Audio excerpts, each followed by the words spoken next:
అందరికీ నమస్తే. This is Sai Kumar. Welcome back to Shri Sai tutorial. ఈరోజు న్యూస్ పేపర్లలో వచ్చినటువంటి విద్యా ఉద్యోగానికి సంబంధించి చాలా ముఖ్యమైనటువంటి అంశాలు అయితే ఉన్నాయి. వాటన్నింటికి సంబంధించిన పూర్తి వివరాలను అయితే మనం క్లియర్గా తెలుసుకుందాం. తెలుసుకునే ముందు వీడియోస్ని చాలామంది చూస్తున్నారు కానీ లైక్ మాత్రం చేయట్లేదండి. పొద్దుగాలనే లేచి ఒక 5 నుంచి 6 న్యూస్ పేపర్లు ఎతికితే ఈ సమాచారం అంతా మీ ముందరికి వస్తుంది. కాబట్టి ఆ కష్టాన్ని గుర్తించి మీకు ఉపయోగపడ్డది అనిపిస్తేనే లైక్ చేసి మీ యొక్క ఫ్రెండ్స్కి కూడా షేర్ చేసేటువంటి ప్రయత్నం అయితే చేయండి.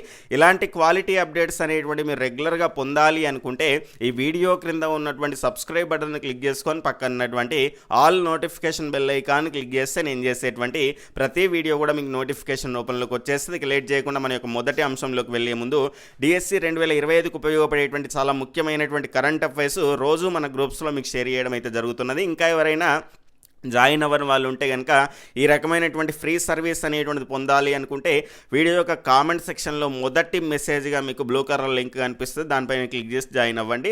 రెగ్యులర్గా ఈ ఫ్రీ సర్వీస్ అనేటువంటి డిఎస్సి కరెంట్ అఫైర్స్ ముఖ్యమైనటువంటి కంటెంట్ అంతా కూడా మీరు పొందడానికి అవకాశం అనేటువంటిది అయితే ఉంటుంది. ఇక దాని కిందనే మనకి యాప్ యొక్క లింక్ ఉన్నది. అందులో కూడా ప్రీవియస్ క్వశ్చన్ పేపర్స్ డిఎస్సికి సంబంధించి ముఖ్యమైనటువంటి ప్రీ పీడిఎఫ్ మెటీరియల్స్ అంతా కూడా రెగ్యులర్గా మీకు అప్డేట్ చేయడం అయితే జరుగుతుంది. కాబట్టి యాప్ కూడా డౌన్లోడ్ చేసుకొని పెట్టుకోండి. నేడు అసెంబ్లీ అనేటువంటి అంశాన్ని అయితే చూస్తున్నాం. ప్రత్యేకంగా మనకు సెషన్ అనేటువంటిది ఏర్పాటు చేస్తున్నారు. అంతకుముందు క్యాబినెట్ సమావేశం అనేటువంటిది ఉంటుంది. కులగణన ఎస్సీ రిజర్వేషన్లపైన నివేదికలకు ఆమోదం తెలుపనున్నటువంటి మంత్రివర్గము అనేటువంటి అంశం, 2 నివేదికలను ఆమోదించనున్నటువంటి శాసనసభ అనేటువంటి అంశాన్ని అయితే మనం ఇక్కడ క్లియర్గా చూస్తున్నాం. కేంద్ర ప్రభుత్వానికి పంపాలని సర్కార్ నిర్ణయము అనేటువంటి అంశం. ఇక ఎస్సీ వర్గీకరణకు సంబంధించిన ఇబ్బంది అనేటువంటిది మనకు ఉద్యోగాలకు సంబంధించిన నోటిఫికేషన్లకైతే ఉండదు. కాబట్టి ఈ ఎలక్షన్ల ప్రక్రియ అనేటువంటిది పూర్తి అవ్వగానే నోటిఫికేషన్లు రావడానికి మనకి ఎక్కువ అవకాశాలు అయితే ఉన్నాయి. ఇక ఎస్సీ వర్గీకరణకు సంబంధించిన అంశం అనేటువంటిది క్లియర్ అయినట్టే. ఈ అంశాన్ని అయితే మనం క్లియర్గా చూడవచ్చు. తెలంగాణ ప్రభుత్వం ప్రతిష్టాత్మకంగా చేపట్టినటువంటి కులగణన సర్వేతో పాటు ఎస్సీ రిజర్వేషన్ల వర్గీకరణ అంశాలపైన ప్రత్యేకంగా ఏర్పాటు చేసినటువంటి అసెంబ్లీ సమావేశాల్లో చర్చించనున్నారు. ఈ మేరకు శాసన మండలి సమావేశాలు మంగళవారం ఉదయం 11 గంటలకు ప్రారంభం కానున్నాయి. అంటే ఈరోజు. అంతకుముందు ఉదయం 10 గంటలకు ముఖ్యమంత్రి రేవంత్ రెడ్డి అధ్యక్షన అసెంబ్లీ కమిటీ హాల్లో జరిగేటువంటి క్యాబినెట్ సమావేశంలోనూ సమగ్ర కులగణన సర్వేతో పాటు ఎస్సీ రిజర్వేషన్ల వర్గీకరణ నివేదికకు కూడా ఆమోదం తెలపనున్నారు అనేటువంటి అంశం. తెలంగాణలో ఏ కులం ఎంత జనాభా ఉందో తెలుసుకోవడానికి రాష్ట్ర ప్రభుత్వం రాష్ట్ర మంత్రి ఉత్తమ్ కుమార్ రెడ్డి అధ్యక్షన మంత్రివర్గ ఉపసంఘం నియమించడంతో పాటు డెడికేటెడ్ కమిషన్ కూడా వేసింది. కమిషన్ రాష్ట్ర వ్యాప్తంగా ఉమ్మడి 10 జిల్లాల్లో పర్యటించి ఆయా వర్గాల ప్రజల నుంచి అభిప్రాయాల సేకరణ, సలహాలు, సూచనలు అనేటువంటి చేపట్టింది. మొత్తంగా చూసుకుంటే దీనికి సంబంధించి ముఖ్యంగా మనకు కావాల్సినటువంటిది ఎస్సీ వర్గీకరణ అనేటువంటి అంశం ఉద్యోగాలకు సంబంధించిన నోటిఫికేషన్లు ఇవ్వడానికి అడ్డంకిగా ఉన్నది. కాబట్టి అది కూడా క్లియర్ అయింది. కాబట్టి ఆ ఉద్యోగాలకు సంబంధించిన నోటిఫికేషన్లకు ఎలాంటి ఇబ్బంది ఉండదు. కానీ ఎలక్షన్ల ప్రక్రియ ముగిసిన తర్వాత అవి స్టార్ట్ అవుతాయి. జాబ్ క్యాలెండర్ పైన కూడా ప్రభుత్వం స్పష్టమైనటువంటి ఒక ప్రకటన కూడా మళ్ళీ ఇవ్వాల్సినటువంటి అవసరం అనేటువంటిది అయితే ఉంటుంది. ఈరోజు ఈ ప్రత్యేక అసెంబ్లీ సెషన్లో కనుక చూసుకుంటే ఈ వర్గీకరణకు సంబంధించిన అంశాలు మిగిలినటువంటి అంశాలకు ఆమోదం తెలపడానికి అయితే పెట్టుకోవడం అయితే జరిగింది. ఇక్కడ దీనికి సంబంధించిన అంశమే దాదాపుగా అన్ని న్యూస్ పేపర్లలో కవర్ కావడం జరిగింది. కేవలం ఇక్కడ చూసుకుంటే ఇది ఇక నోటిఫికేషన్లకు సంబంధించినటువంటి అంశంగానే కాకుండా కరెంట్ అఫైర్స్ విభాగంలో కూడా మనం ఖచ్చితంగా ఆ కమిటీలో సభ్యులు ఎవరు, దానికి సంబంధించిన చైర్మన్ ఎవరు, వారికి సంబంధించిన అంశాలన్నింటినీ కూడా మనం క్లియర్గా తెలుసుకోవాల్సినటువంటి అవసరం అయితే ఉంటుంది.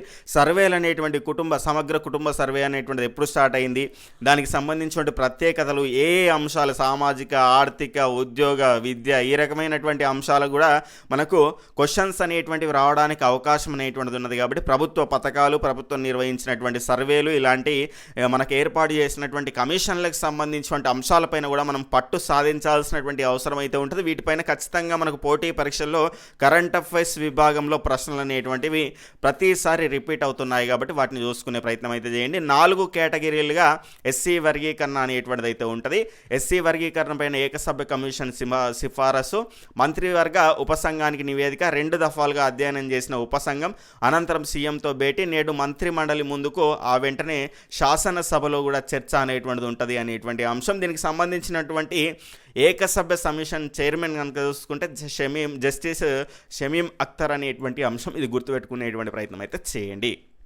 ఇక నెక్స్ట్ ఆర్ఆర్బీ పరీక్షలకు టీశాట్ పాఠ్యాంశాలు అనేటువంటివి అయితే స్టార్ట్ చేస్తున్నది. నేటి నుంచి ప్రసారాలు. గ్రూప్ డి ఉద్యోగాల కోసం ఆర్ఆర్బీ నిర్వహించినటువంటి పరీక్షలపైన ప్రత్యేక డిజిటల్ పాఠ్యాంశాలను అయితే మంగళవారం నుంచి టీశాట్లో ప్రసారం చేయనున్నట్టు టీశాట్ సీఈఓ వేణుగోపాల్ రెడ్డి తెలిపారు. సోమవారం ఒక ప్రకటన విడుదల చేశారు. టెక్నికల్ పోస్టుల భర్తీ కోసం రైల్వే రిక్రూట్మెంట్ బోర్డు జనవరిలో సుమారు 32,438 పోస్టులకు నోటిఫికేషన్ విడుదల చేసిందన్నారు. ఇక్కడ ఖచ్చితంగా ఇది డిఎస్సికి సంబంధించి ప్రిపేర్ అయ్యేటువంటి వాళ్ళకు మంచి అవకాశం అనేటువంటిది ఉంటుంది. కొంత సిలబస్లో సిమిలారిటీ ఉంటుంది. మీరు డిఎస్సికి ప్రిపేర్ అవుతున్న సపరేట్గా దీనికి ప్రిపేర్ కాకపోయినా ఖచ్చితంగా దీనికి అవకాశం ఉన్నటువంటి వాళ్ళు అప్లై చేసుకునే ప్రయత్నం అయితే చేయండి. దీనికి సంబంధించిన క్లియర్ వీడియో అనేటువంటిది అందరికంటే ముందుగానే అందించడం అయితే జరిగింది కాబట్టి ఖచ్చితంగా మీరు క్లియర్గా చూసుకునేటువంటి ప్రయత్నం అయితే చేయండి. ఎందుకంటే ఆన్లైన్ ఎగ్జామినేషన్లో భాగంగా కూడా మనకు ఎక్స్పీరియన్స్ అనేటువంటిది కూడా రావడానికి అవకాశం అనేటువంటిది ఉంటుంది. కాబట్టి ఖచ్చితంగా మనకు సిలబస్లో కరెంట్ అఫైర్స్ కానీ, దాని తర్వాత సైన్స్ కానీ, ఈ రకమైనటువంటి అంశాలు మ్యాథ్స్ కానీ ఇవన్నీ కూడా మనకు కవర్ అవుతాయి. కాబట్టి ఖచ్చితంగా మీరు అప్లై చేసుకోండి. జనరల్ అభ్యర్థులకు కనుక చూసుకుంటే 36 సంవత్సరాల వరకు మీరు అప్లై చేసుకోవచ్చు. ఇక్కడ నెక్స్ట్ కనుక చూసుకుంటే మనకు ఎస్సీ ఎస్టీ వాళ్ళకి సంబంధించి అయితేనేమో 5 సంవత్సరాల వరకు అప్లై చేసుకోవచ్చు. ఓబీసీ వాళ్ళైతే 3 సంవత్సరాలు ఎక్స్టెన్షన్, అంటే 36కు 3 39. అదేవిధంగా ఎస్సీ ఎస్టీ వాళ్ళైతే 36 + 5 41 సంవత్సరాల వరకు అప్లై చేసుకోవచ్చు. తెలుగులో ఎగ్జామ్ అనేటువంటిది ఉంటుంది కాబట్టి ఇది చాలా మంచి అవకాశము. దీనికి సపరేట్గా ప్రిపేర్ అవ్వకపోయినా చాలా వరకు సిలబస్లో సిమిలారిటీస్ అనేటువంటివి ఉంటాయి. అది కూడా మొదటిసారి నేనే ప్రస్తావించడం జరిగింది. ఎందుకు అంటే చాలామంది అంటే ఇప్పుడు ప్రజెంట్ గ్రూప్ డి నోటిఫికేషన్కి మీరు అప్లై చేసినా కూడా మన పుస్తకాల్లో ఉన్నటువంటి అంశాలు కూడా మీకు ఉపయోగపడతాయి. కాబట్టి ఖచ్చితంగా ఆ ఉన్నది అనేటువంటి అంశం ఏదైనా ఒకటి ఉన్నది అంటే మనకు చదవాలనేటువంటి ఇంట్రెస్ట్ అనేటువంటిది కొంత ఎక్కువగా ఉంటుంది కాబట్టి ఖచ్చితంగా మీరు అప్లై చేసుకునేటువంటి ప్రయత్నం అయితే చేయండి. దీనికి సంబంధించినటువంటి ఫ్రీ క్లాసులు అనేటువంటివి కూడా మనకైతే ఉంటాయి. అయితే అప్లై చేయడానికంటే ముందే మీరు క్లియర్గా ఏం చేయండి అంటే ఇక్కడ దానికి సంబంధించినటువంటి ప్రియారిటీ పెట్టుకోవడానికి అవకాశం అనేటువంటిది మనకు ఉంటుంది. పోస్టుల వారిగా ఏ పోస్టులు ఏ రకంగా ఉంటాయని సపరేట్గా ఆ ఫీల్డ్లలో ఉన్నటువంటి వాళ్ళు వీడియోస్ అయితే చేయడం జరిగింది. కాబట్టి వాటి గురించి మీరు అవగాహన పెంచుకునేటువంటి ప్రయత్నం అయితే చేయండి. దాని ఆధారంగా మీరు ప్రియారిటీ అనేటువంటిది ఇచ్చుకోండి. కాబట్టి క్లియర్గా ఒకసారి అప్లై చేయడానికంటే ముందు హౌ టు అప్లై అనేటువంటి వీడియోస్ కూడా యూట్యూబ్లో చాలా ఉన్నాయి. అవి చూసిన తర్వాత తప్పులు లేకుండా అప్లై చేసుకునేటువంటి ప్రయత్నం అయితే చేయండి.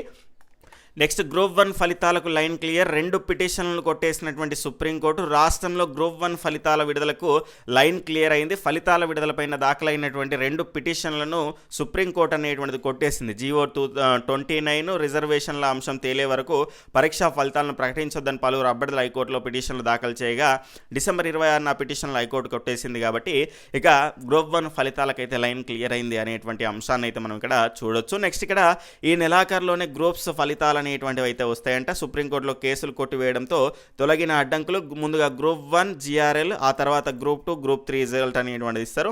చివరి దశలో వాల్యుయేషన్ ప్రక్రియ అనేటువంటి అంశం ఇక్కడ మనకు ఎగ్జామినేషన్ పేపర్లకు సంబంధించి ఈ నెలాఖరులోపు గ్రూప్స్ ఫలితాలు విడుదల కన్నా ఈ మేరకు టీజీపీఎస్సీ కసరత్తు చేస్తున్నది. సుప్రీంకోర్టులో దాఖలైన కేసులన్నీ కొట్టివేయడంతో ఫలితాల విడుదలకు అడ్డంకులు తొలిపాయి. దీంతో ఈ నెలాఖరులో గ్రూప్ 1తో పాటు గ్రూప్ 2, 3 ఎగ్జామ్స్ ఫలితాలు కూడా రిలీజ్ చేసేందుకైతే టీజీపీఎస్సీ రెడీ అవుతున్నది. ముందుగా గ్రూప్ 1 జనరల్ ర్యాంకింగ్ లిస్ట్ జిఆర్ఎల్ను రిలీజ్ చేసి ఆ తర్వాత రిజర్వేషన్ల ప్రాతిపదికన అభ్యర్థులను ఎంపిక చేయనున్నారు. తర్వాత మార్చి నెలాఖరులోపు రిక్రూట్మెంట్కు ప్రక్రియ మొత్తం పూర్తి చేసే యోచనలో పబ్లిక్ సర్వీస్ కమిషన్ అనేటువంటిది ఉన్నది అనేటువంటి అంశాన్ని అయితే మనం ఇక్కడ చూడొచ్చు.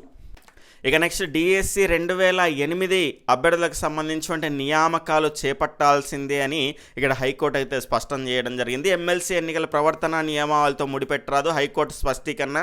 డిఎస్సి 2008 అభ్యర్థులు ఏళ్ల తరబడిగా నియామకాల కోసం ఎదురు చూస్తున్నారు. నియామకాలు చేపట్టకుండా ఎన్నేళ్ళు వాయిదా వేస్తారని ప్రభుత్వానికి హైకోర్టు అయితే సోమవారం అనేటువంటిది ప్రశ్నించడం జరిగింది. పాత నోటిఫికేషన్కు ఎమ్మెల్సీ ఎన్నికల ప్రవర్తన నియమావళితో ముడిపెట్టరాదని తేల్చి చెప్పింది. ఎందుకంటే ఇప్పుడు కొత్తగా వేసి ఏదన్నా ఉంటే ఇబ్బంది అవుతుంది, కానీ ముందుగానే వచ్చినటువంటి నోటిఫికేషన్ను వాళ్ళు అనుమతి తీసుకొని ఇస్తే సరిపోతుంది, ఇబ్బంది ఏమీ ఉండదు.